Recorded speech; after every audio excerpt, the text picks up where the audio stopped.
Oi,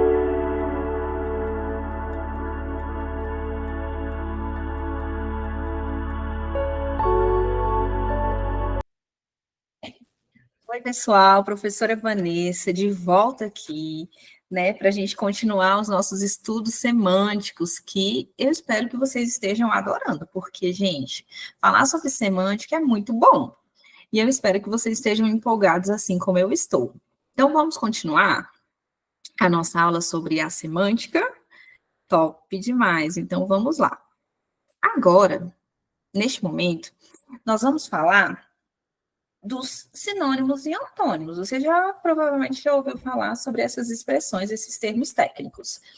Mas quando a gente pensa em sinonímia, caraca, o que é isso? É o sinônimo, gente. A gente está falando dos sinônimos. E falamos de antonímia, que são os antônimos. Aí, olha só, o que é essa sinonímia? Gente, os sinônimos são palavras ali diferentes, mas que têm sentidos semelhantes, né? Que são palavras que eu posso fazer substituições, mas que têm sentido, significados semelhantes e dentro do contexto. É claro, a gente não pode se esquecer do contexto. Tudo tem que ser no contexto, gente. Aí, o que seria essa antonímia? Seria ali uma relação de oposição ou contradição, uma ideia oposta àquela que está sendo empregada para aquela determinada palavra. Isso é um antônimo.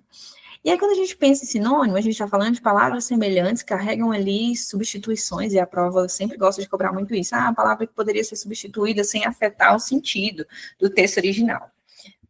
Então, a gente vai perceber que se gosta muito de usar isso, e é fantástico mesmo pensar nessas substituições dentro daquele contexto. Às vezes a palavra, ela até pode ter um sentido semelhante, mas dentro daquele contexto, ela não funciona muito bem, né? E aí, olha só, a gente tem um exemplo aqui. Gosto muito de andar.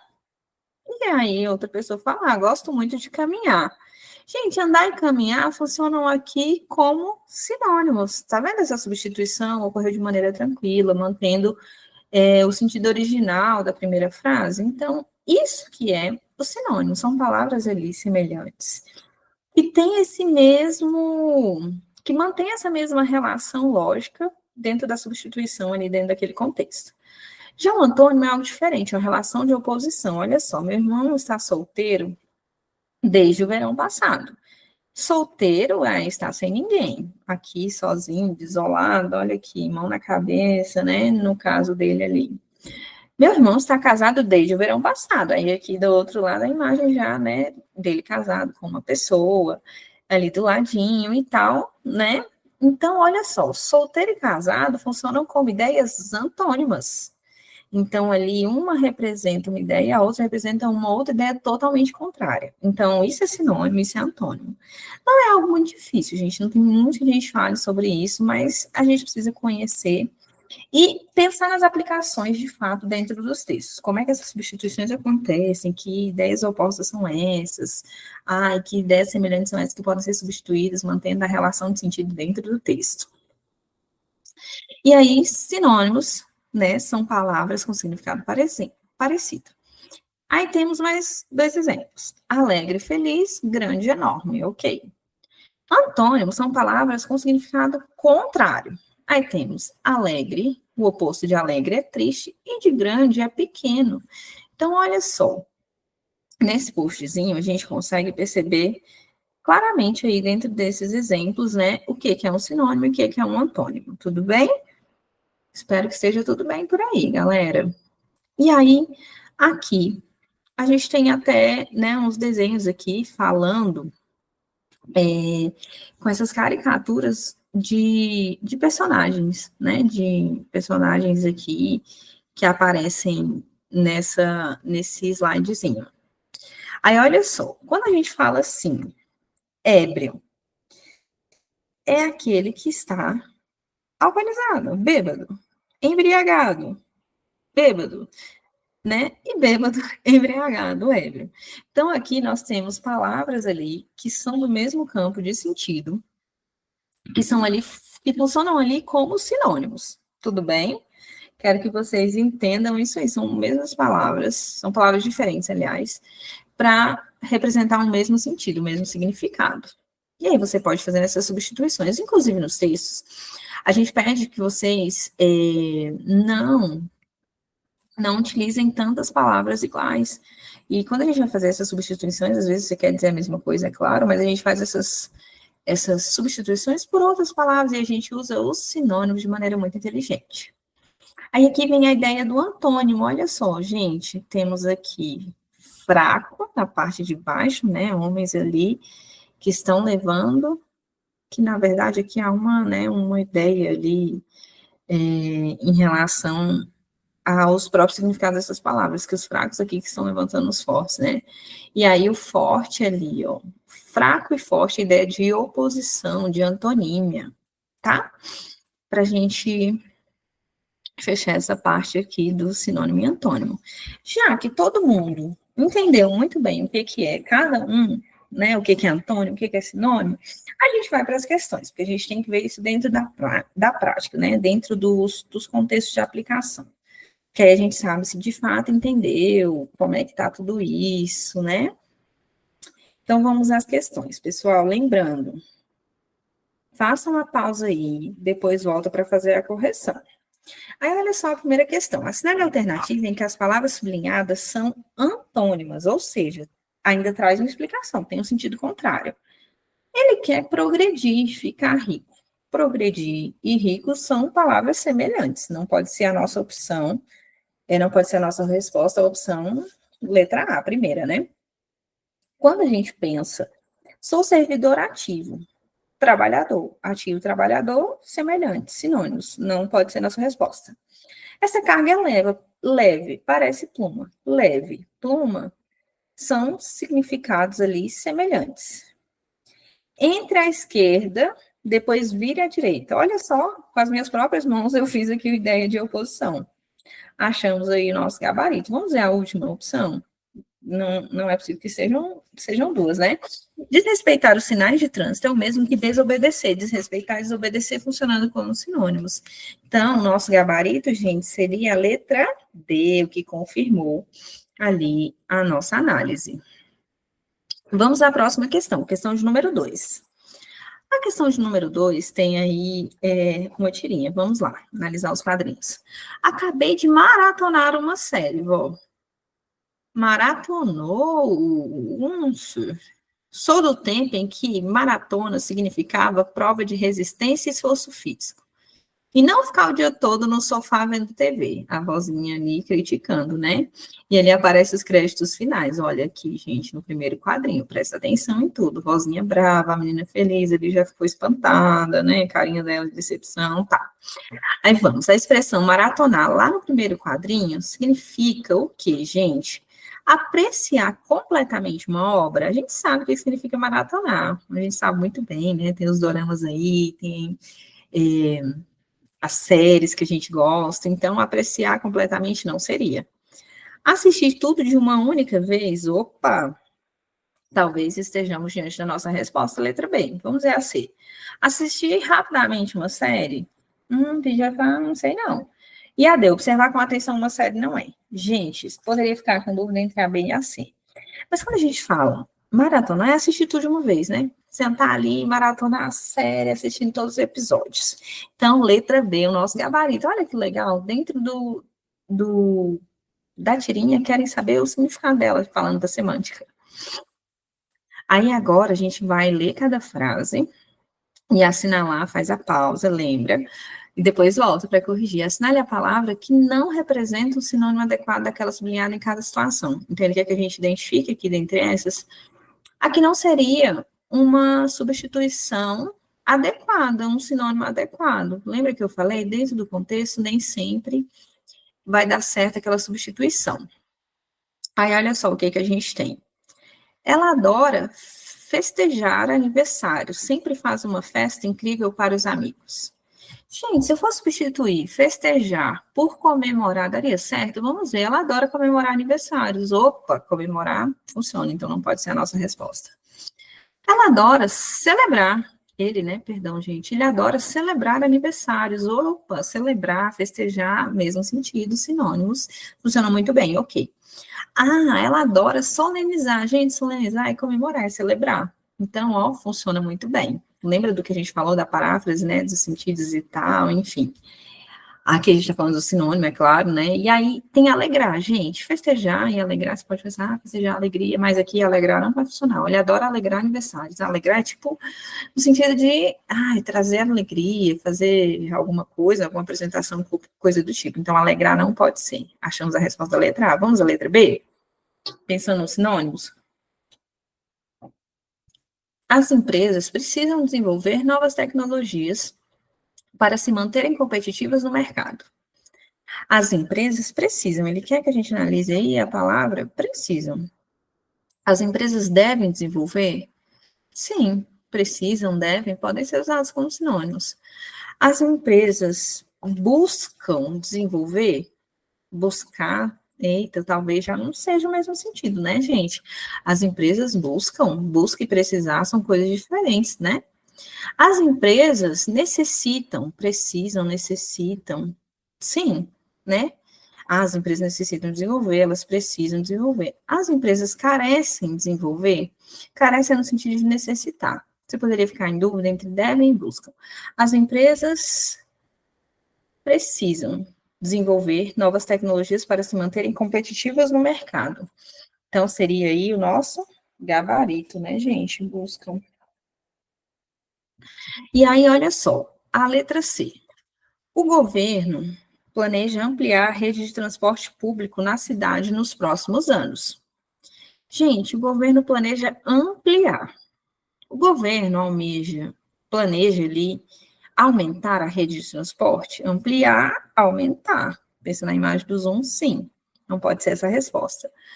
O governo planeja estender, ampliar a rede, estender a rede? Sim. E ela planeja, o governo planeja, ele governo, né, planeja expandir a rede? Sim. Agora, dilatar, poderia até pensar nessa expansão, mas nesse caso, dilatar não funciona aqui nesse contexto, gente. Então, seria esse nosso gabarito. A letra D. Ser sincero é importante para manter uma relação de confiança com as pessoas. Olha, gente, a palavra para a gente pensar em substituições, nos sinônimos, é a relação. Então, é importante manter um elo de confiança, aí fazendo as substituições, é claro, né, as adequações. Sim, elo seria.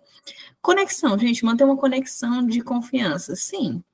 Um vínculo de confiança, vínculo, conexão, sim.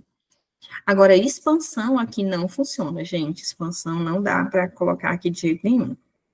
Letra E, gente. O novo colega de trabalho é muito simpático e prestativo. O que é prestativo? Solícito, né? Ali, atencioso. Olha, já encontramos duas que podem substituir. Disponível, tá sempre ali pronto para ajudar, né? Sim. Agora, zeloso, zelar é ser cuidadoso e tal. Já é outra parada, já é outro sentido. Então, ali seria o nosso gabarito. Tranquilo? Até aqui, tá vendo que dentro do contexto, diante das aplicações, a gente vê que as palavras vão ganhando ali novos sentidos, né? Novos significados, e aí não daria certo uma substituição. Tem que pensar no sinônimo que substitui e mantenha o sentido original. Tá. Chegamos a essa parte do sinônimo, antônimos. Aliás, terminamos essa parte dos sinônimos e antônimos. E agora a gente vai para uma outra parte da semântica, tudo bem? Nós vamos falar dos hiperônimos e dos hipônimos. Eita, professora, nunca ouvi isso. Não tem problema. A gente vai falar de cada um deles aqui, fique tranquilo que você vai entender cada conceito desse muito bem. E assim, você vai ver que a palavra parece ser difícil, mas na hora de entender dentro do contexto, gente, fica super tranquilo. Então, olha só, o que seria hiperônimo? Só aumentar aqui de novo, ver se está tudo certo, estou compartilhando. Opa! O que seria, gente, esse hiperônimo? Hiper, você vai pensar assim, hipermercado, hiper é algo amplo, grande, abrangente. Então, pensa assim, hiper, esse nimo é nome, tá? É um nome no sentido mais abrangente. Então, esse nimo e o hiper, a gente acaba ali associando que são palavras, expressões no sentido abrangente, dentro do mesmo grupo semântico. Semântico significa de sentido.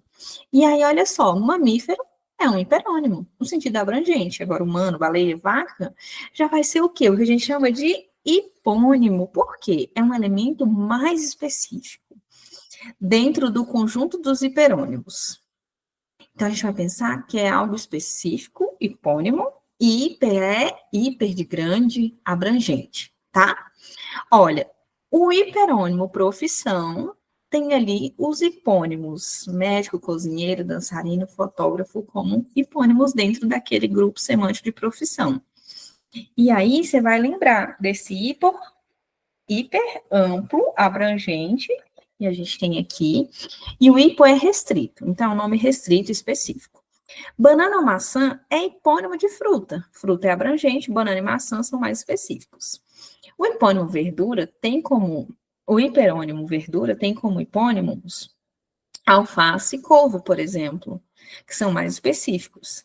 Gato ou cachorro é um hipônimo de mamífero, que é um hiperônimo, que é mais abrangente. Então, memoriza, gente. Hiper é algo abrangente, amplo, hipo restrito específico. Tá?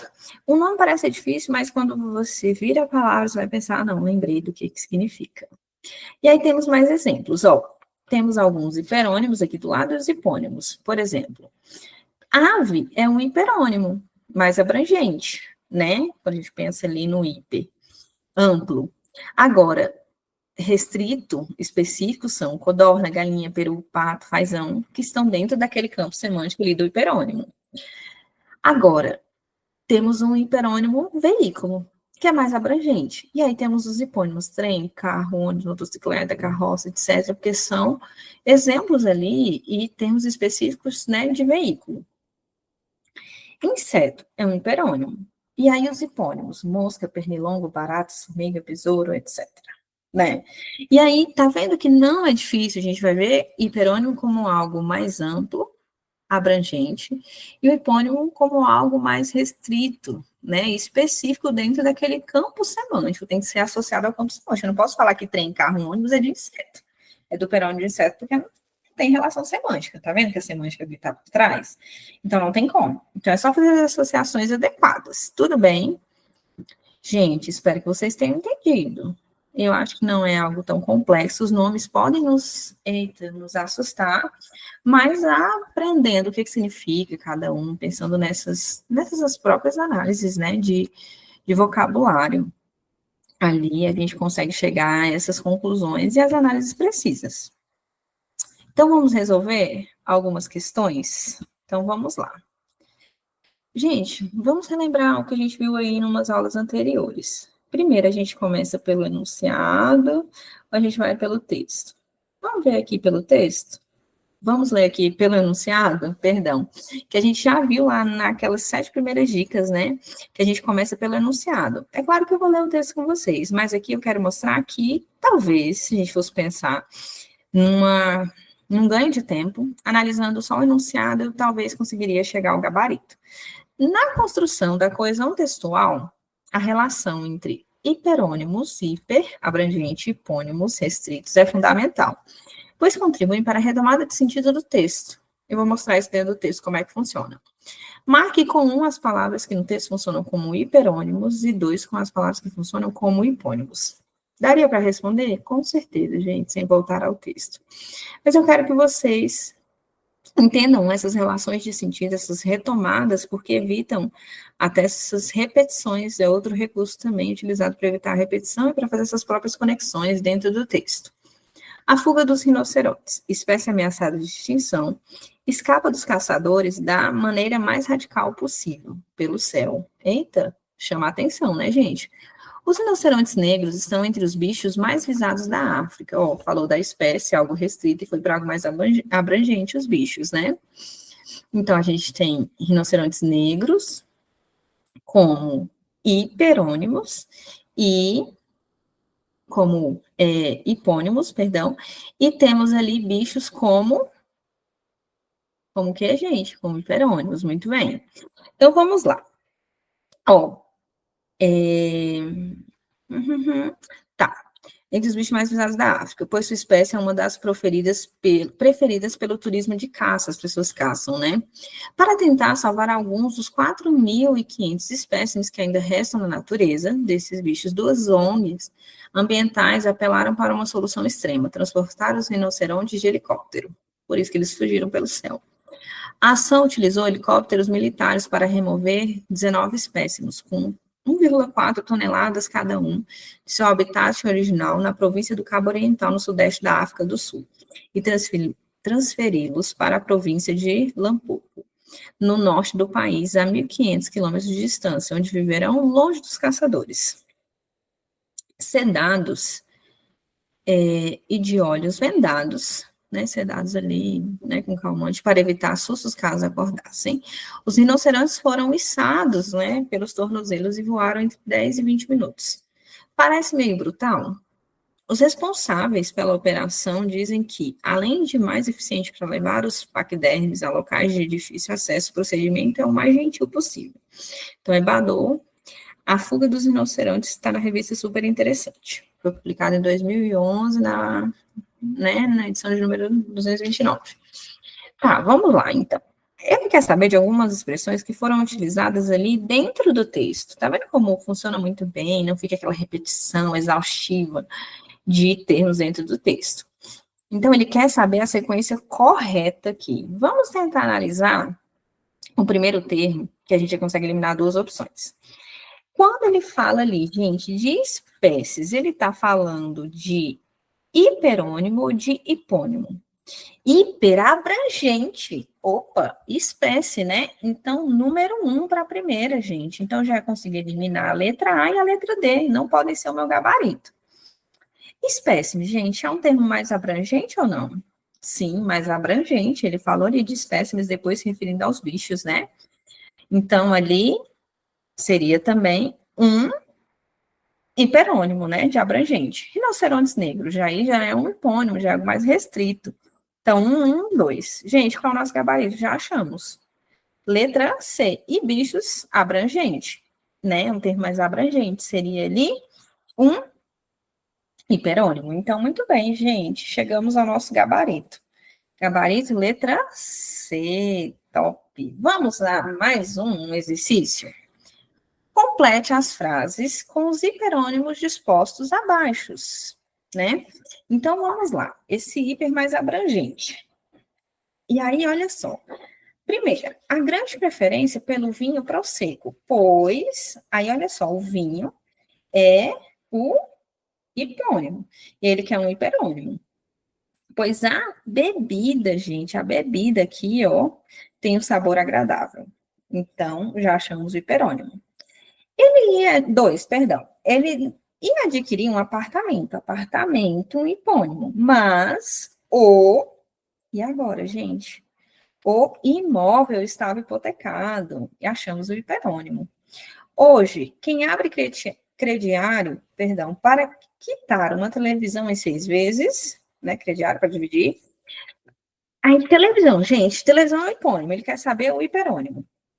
Leva o eletrodoméstico, mas desembolsa o equivalente a 2, ou seja, para pagar uma televisão, quando você divide lá no crediário com juros, você paga por 2, é isso que ele quer dizer na 3. 4.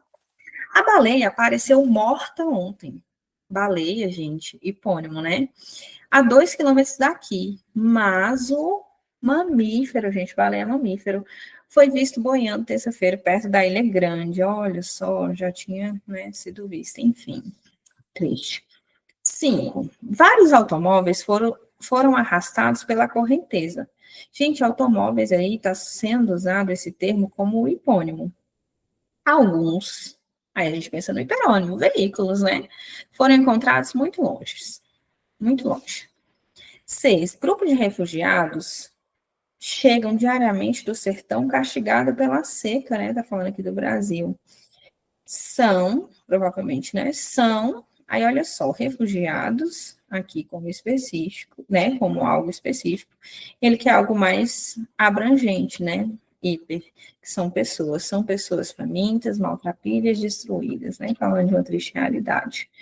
E aí, gente, chegamos à conclusão dessa atividade, né? Eu espero que todo mundo tenha aí entendido. Faz uma pausa, às vezes gera uma confusão na pronúncia dos nomes e tal, mas a gente já sabe o que significa cada um.